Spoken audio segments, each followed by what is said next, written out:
पुराने ज़माने का किस्सा है कि कुत्ते से कहा गया कि तुम इंसानों के घर की हिफाजत करोगे और उनके बेहतरीन दोस्त बनोगे। तुम्हें 30 साल की ज़िंदगी दी जाएगी और तुम्हें उनके छोड़े हुए खानों पर गुजारा करना पड़ेगा। कुत्ते ने कहा कि नहीं, 30 साल तो बहुत ज़्यादा है, मुझे 15 साल काफ़ी हैं। चुनाचा उसे उसकी मर्जी के मुताबिक 15 साल मिल गए। बंदर से कहा गया कि तुम दरख्तों की शाखों पर झूलोगे और अपने करतब दिखाकर इंसानों को हंसाओगे, तुम्हें 20 साल की ज़िंदगी दी जाएगी। बंदर ने कहा नहीं, 20 साल ज़्यादा है, मुझे 10 साल चाहिए।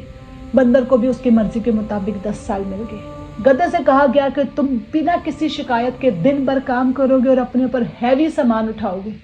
तुम्हें जो दिया जाएगा तुम्हें खाना पड़ेगा और तुम्हारी खुद की कोई अकल नहीं होगी और तुम्हें 50 साल की ज़िंदगी दी जाएगी।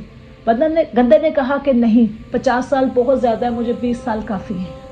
चनाचा उसे भी उसकी मर्जी के मुताबिक मिल गई।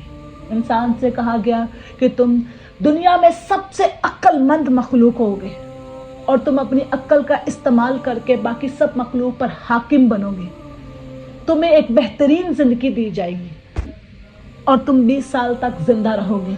इंसान ने कहा नहीं, 20 साल बहुत कम है, मुझे वो 30 साल भी चाहिए जो गधे ने नहीं लिए, मुझे वो 15 साल भी चाहिए जो कुत्ते ने नहीं लिए, मुझे वो 10 साल भी चाहिए जो बंदर ने नहीं लिए। चनाचा उससे भी उसी मर्जी के मुताबिक मिल गई। तब से इंसान 20 साल तक इंसान की तरह जिंदा रहता है। फिर शादी के बाद 30 साल तक गधे की तरह काम करता है, सुबह से शाम तक मुशक्कत करता है और सारी जिम्मेदारियां उठाता है। फिर जब बच्चे बड़े हो जाते हैं तो 15 साल तक कुत्ते की तरह घर की हिफाजत करता है, दरवाजे बंद करता है, कम खाता है या अपने बच्चे के छोड़े हुए खानों से गुजारा करता है।